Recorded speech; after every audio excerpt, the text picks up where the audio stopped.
um pouco a respeito daquilo que nós consideramos necessário à nossa sobrevivência, ao nosso desenvolvimento físico, mental, espiritual, e também aqueles excessos que nós chamamos supérfluo, e que muitas vezes nós confundimos e não sabemos se realmente eles são necessários, ou se nós estamos tão acostumados com eles, que já consideramos essenciais à nossa existência.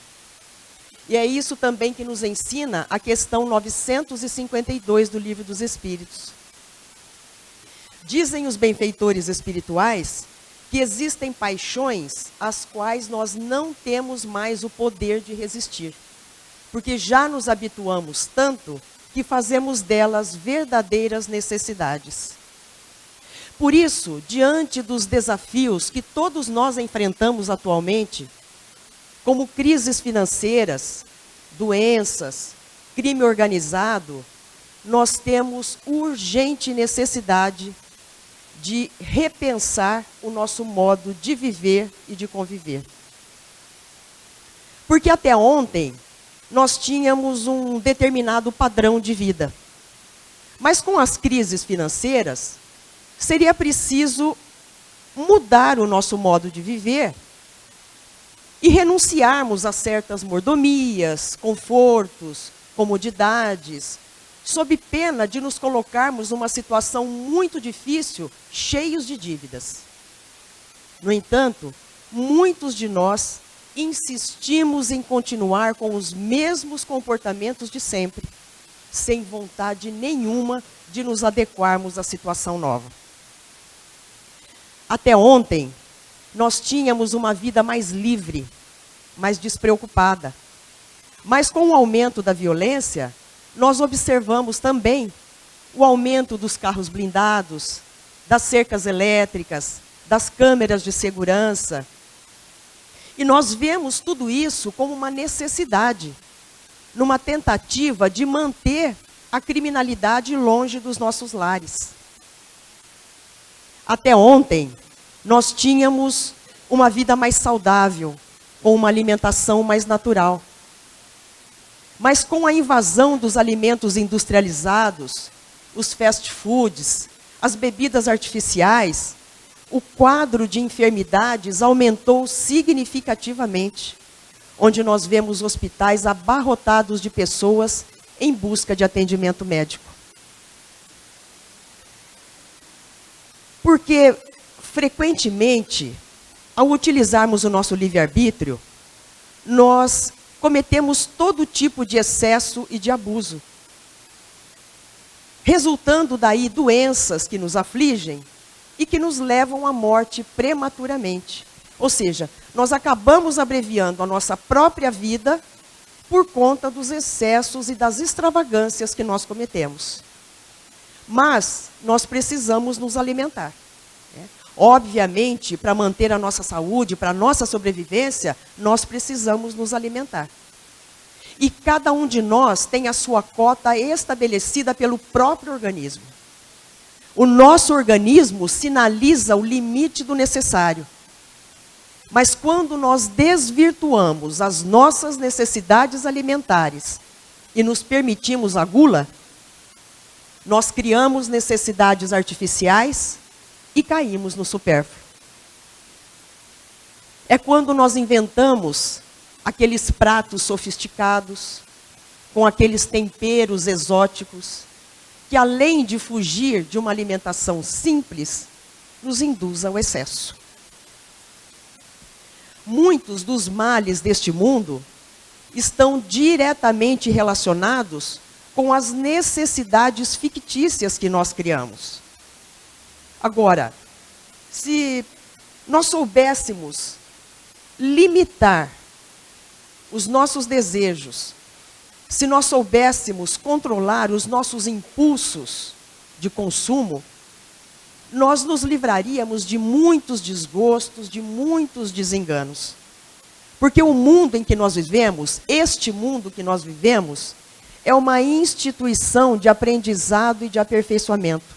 E o corpo físico, assim como os bens materiais, são de grande importância para nós, para a nossa própria evolução, mas enquanto nós estivermos morando aqui no planeta.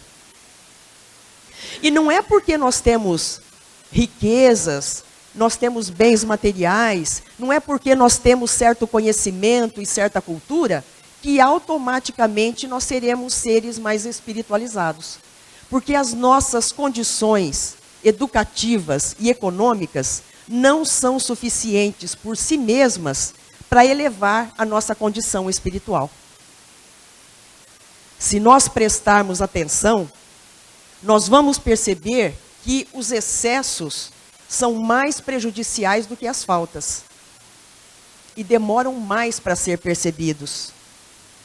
É quando nós descobrimos num determinado dia, num determinado momento, e geralmente muito tarde, que nós não precisávamos de tanta roupa nos nossos armários, que nós não precisávamos de tantos pares de sapatos formando uma verdadeira coleção, que nós não precisávamos ter abusado tanto da alimentação, das bebidas, e também não precisávamos ter nos preocupado tanto em adquirir propriedades, sempre com aquela preocupação, com aquele receio infundável de que as coisas possam nos faltar, de que nós possamos passar privações.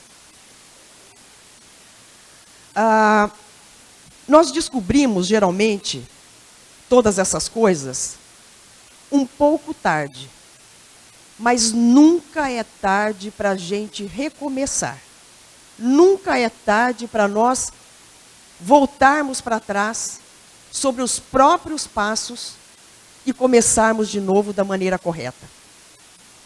Quanto ao esforço que nós fazemos para adquirir propriedades aqui na Terra, existe um conto do escritor russo Tolstói, dizendo que um fidalgo muito rico decidiu presentear o seu servo, o seu criado. E o chamou a seu gabinete e disse que queria recompensá-lo por todos aqueles anos de trabalho, de lealdade, de dedicação, e que ele lhe daria não só a liberdade, mas também toda a terra que ele pudesse percorrer em um dia de sol. O criado ficou radiante. Escolheu o dia mais longo.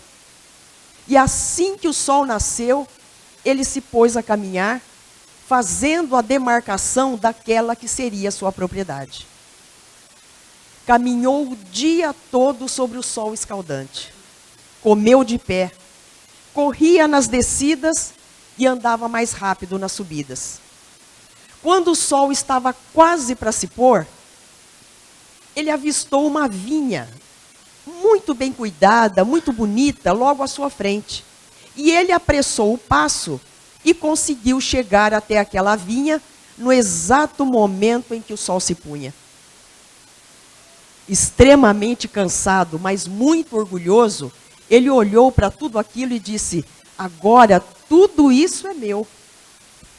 Mas ele não conseguiu dizer mais nada, porque o seu coração não aguentou e ele tombou morto de fadiga.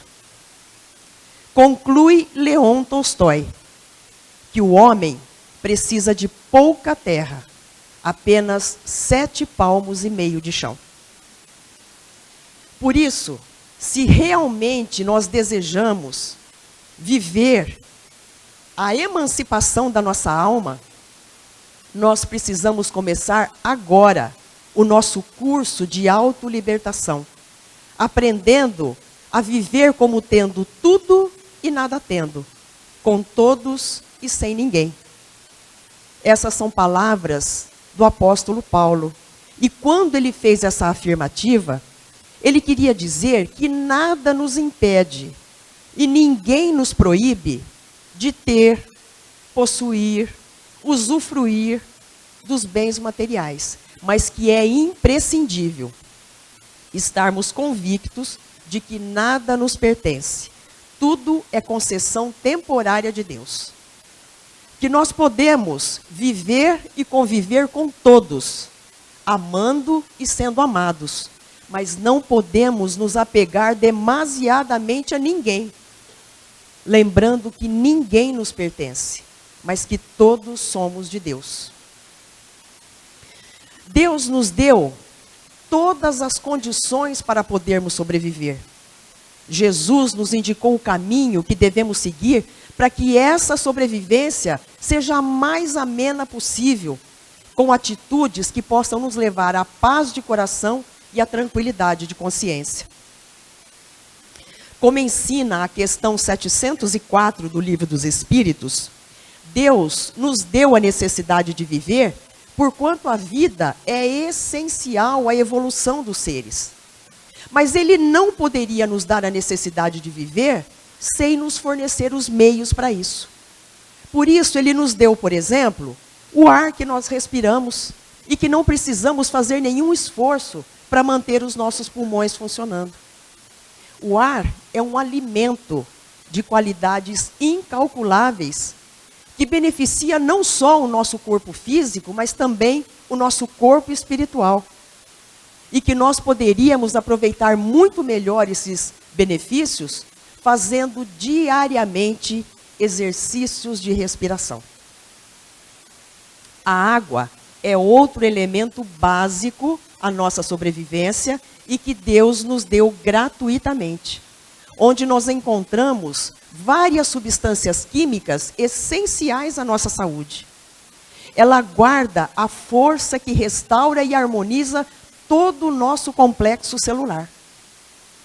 Dependendo da constituição física, um ser humano pode ficar de 30 a 60 dias sem alimento, mas não sobrevive mais do que 5 dias sem água. Por isso Deus nos deu gratuitamente e em abundância. O terceiro elemento essencial à nossa vida é o sol, que fornece energia, luz e calor a todos os seres viventes da Terra.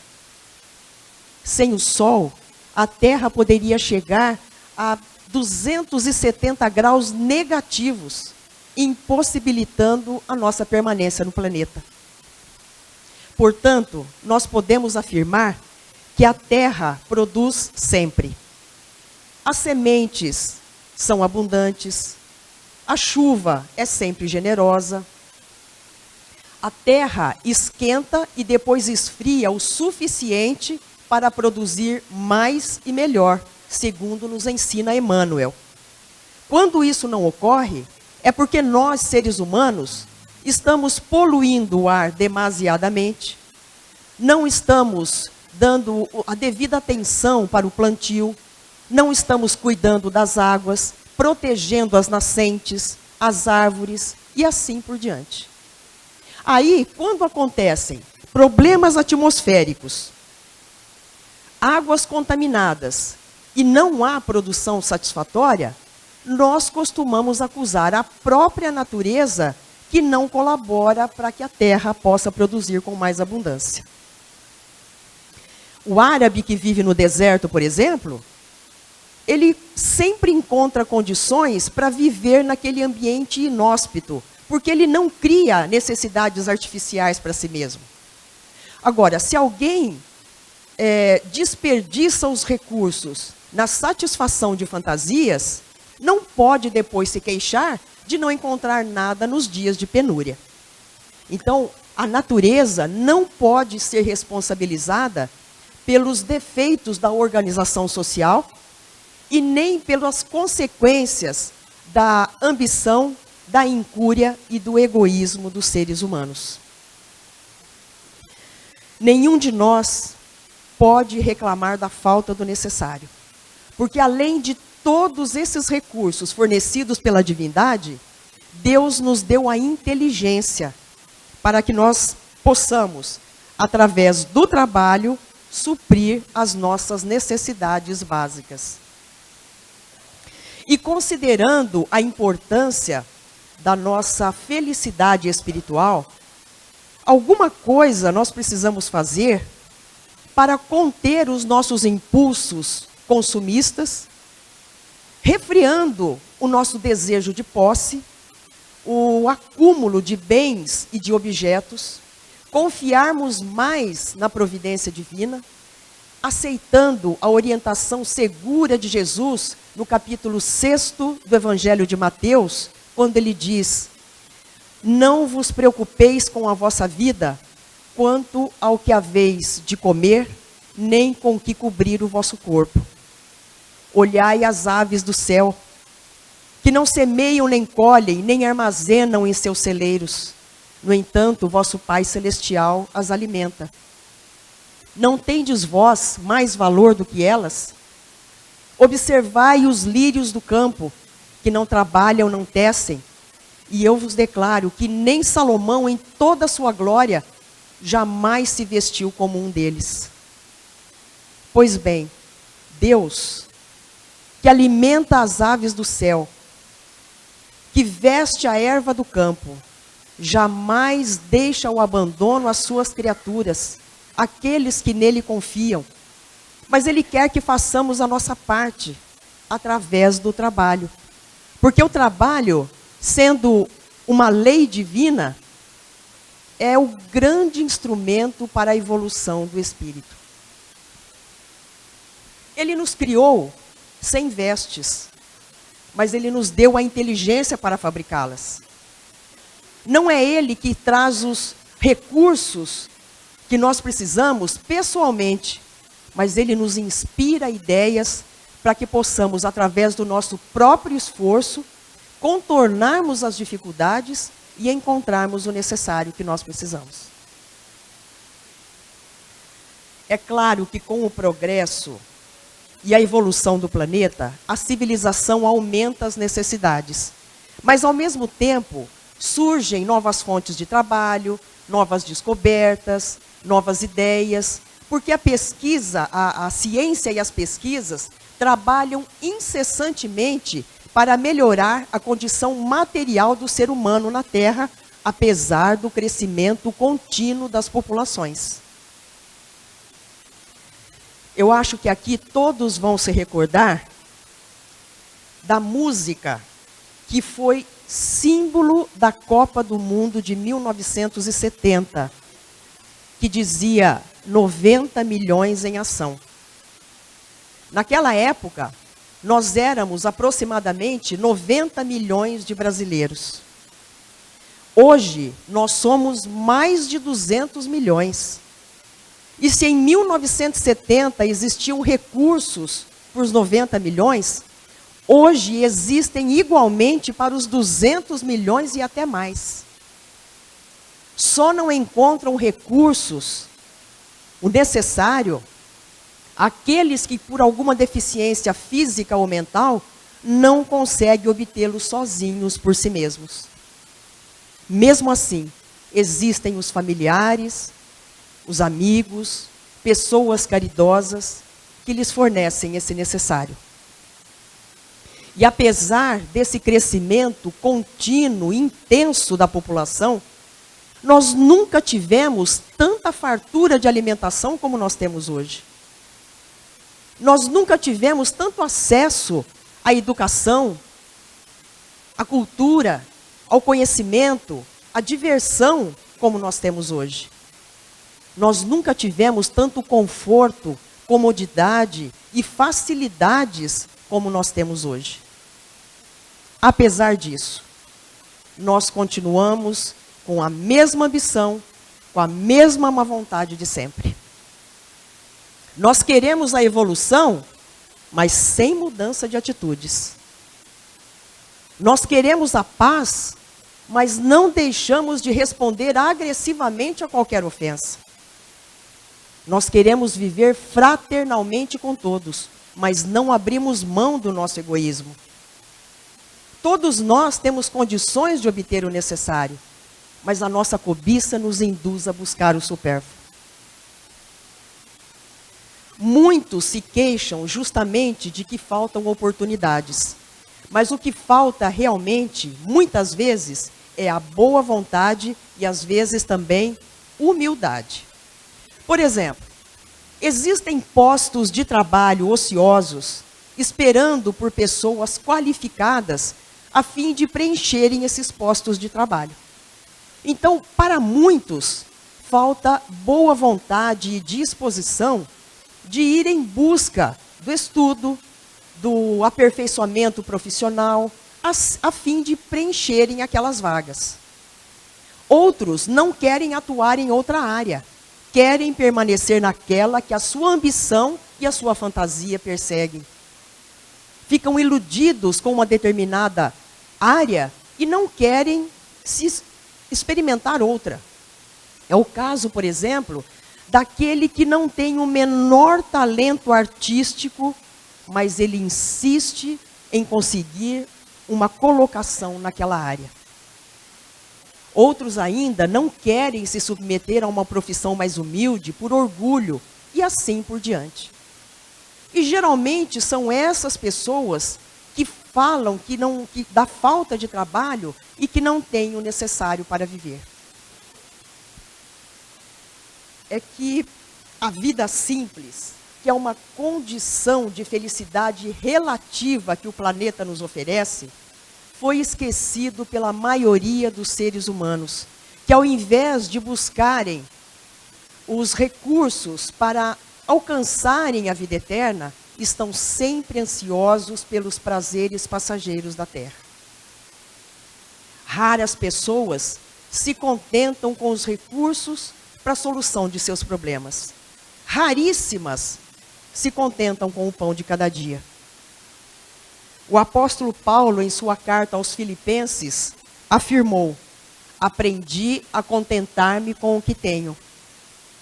Numa demonstração inequívoca de compreensão e resignação diante da vida. E quando ele fez essa afirmativa, ele estava preso em Roma. Mas o que é que ele possuía? Nada. Assim como Jesus e tantos outros missionários não possuíam uma casa, não tinham uma cama para dormir e nem um armário com várias vestimentas. E ao contrário desses missionários, o que nós enxergamos hoje em dia é a valorização do supérfluo, que já se transformou em algo normal, como símbolo das pessoas bem-sucedidas na vida. Por isso, muitos de nós não se contentam com uma peça de roupa simples para cobrir o nosso corpo. Nós queremos uma roupa de etiqueta famosa, que esteja na moda e que nos diferencie dos outros. Um veículo que possa nos levar para distâncias maiores também já não é suficiente. Nós queremos um carro novo, capaz de fazer sucesso entre amigos, familiares e invejosos. Alimentação, a trivial, também já não está servindo mais. Nós queremos mesa farta, pratos sofisticados e muitas iguarias. É sempre conveniente, sempre natural, nós utilizarmos o nosso livre-arbítrio para viver da maneira como nós desejamos. Mas seria muito prudente nos lembrarmos da recomendação de Paulo aos Coríntios, quando ele disse: tudo me é permitido, mas nem tudo me convém. Por isso, se nós insistirmos naquilo que não nos convém, nós corremos o risco de desperdiçarmos uma existência inteira na busca incessante de ter, possuir, acumular, usufruir, postergando indefinidamente o nosso despertar, a nossa evolução, esquecidos de que nós estamos aqui apenas de passagem, justamente para nos melhorarmos. No entanto, se nós procurarmos no Cristo o conselheiro de cada dia, por certo, nós vamos somar mais possibilidades no bem, subtrair as nossas deficiências, multiplicar nossas horas de serviço e dividir o nosso amor com todos, a fim de aprendermos com a vida o que realmente nos convém. Sem isso, muitos vão conhecer a diferença entre o necessário e o supérfluo em experiências dolorosas através das diversas existências que nos são concedidas, onde o tempo se encarrega de fazer as transformações necessárias, equilibrando pouco a pouco as nossas forças. Mas Kardec afirma que necessário e supérfluo não tem nada de absoluto, assim como tudo na vida. Porque o ser humano tem consciência, tem desejos, tem emoções, tem sentimentos, e não são só os bens como roupa, alimento e abrigo que fazem a alegria e a satisfação de um ser humano. E ninguém tem condições de julgar outros produtos e necessidades que fazem alguém feliz. Isso me lembra o caso de uma moça que eu conheci. Ela não queria sair de casa. Ela não se relacionava com ninguém, vivia acabrunhada, sem querer sair, porque ela não estava satisfeita com a sua aparência. Ela possuía o nariz um pouco avantajado e ela não se sentia confortável com aquela aparência.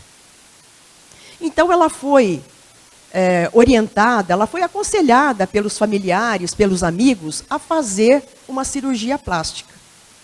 Ela relutou um pouco, mas por fim ela acabou concordando e assim foi feito. Depois da cirurgia, essa moça se transformou. Ela se tornou uma pessoa risonha, alegre, simpática. Portanto, nenhum de nós tem o direito de julgar alguém que, na nossa visão, faz uso do supérfluo, mas que a transforma para melhor e a deixa feliz.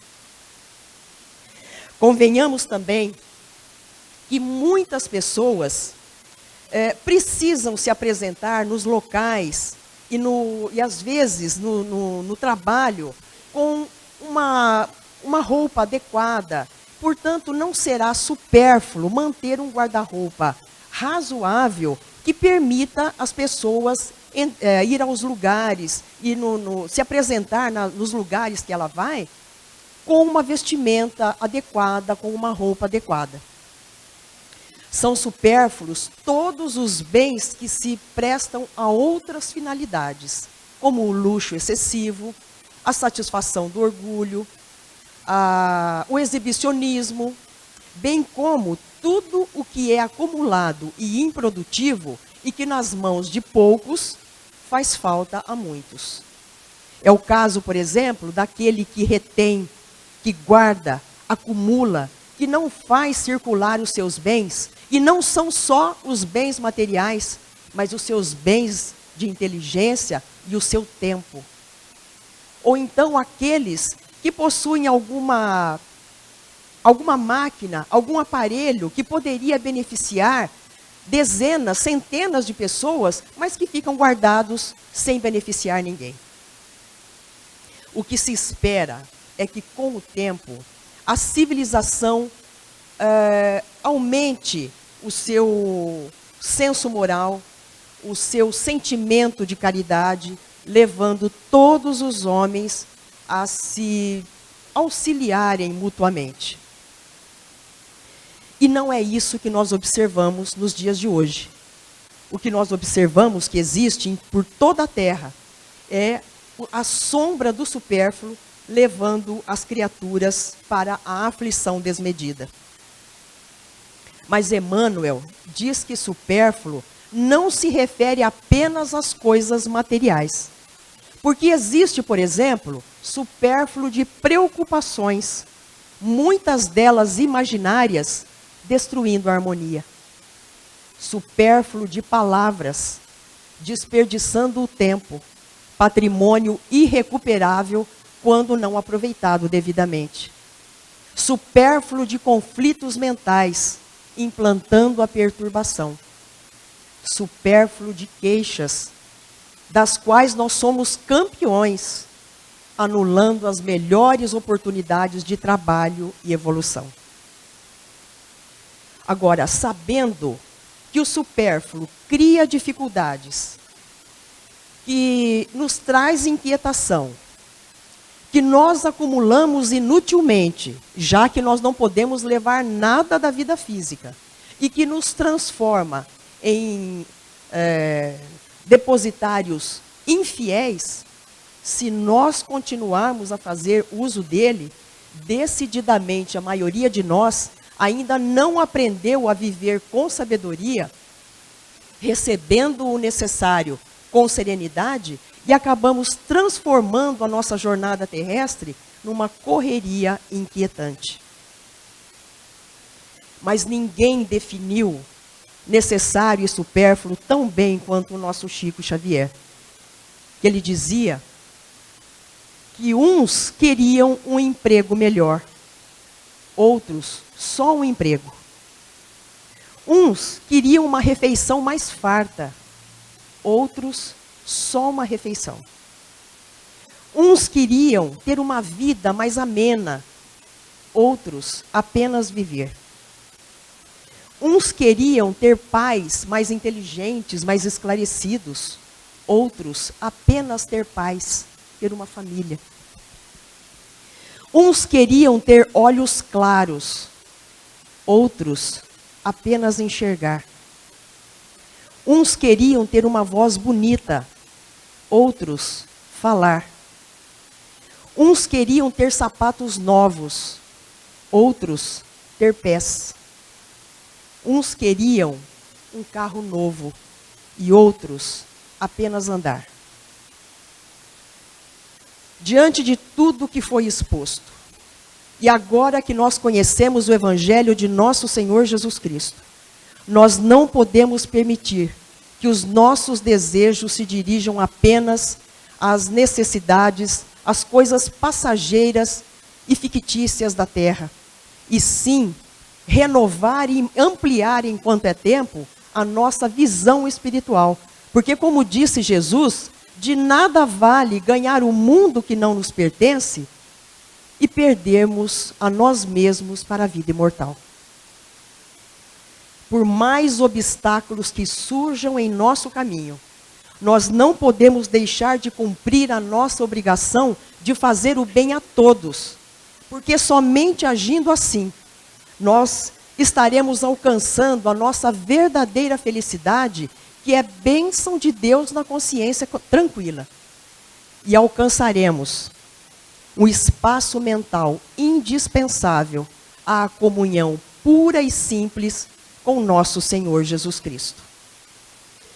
Gente, muito obrigado pela atenção e pela paciência de vocês. Eu espero que tenha sido, de alguma forma, produtivo e que esses ensinamentos fiquem gravados em nossos corações. Boa noite, muito obrigada.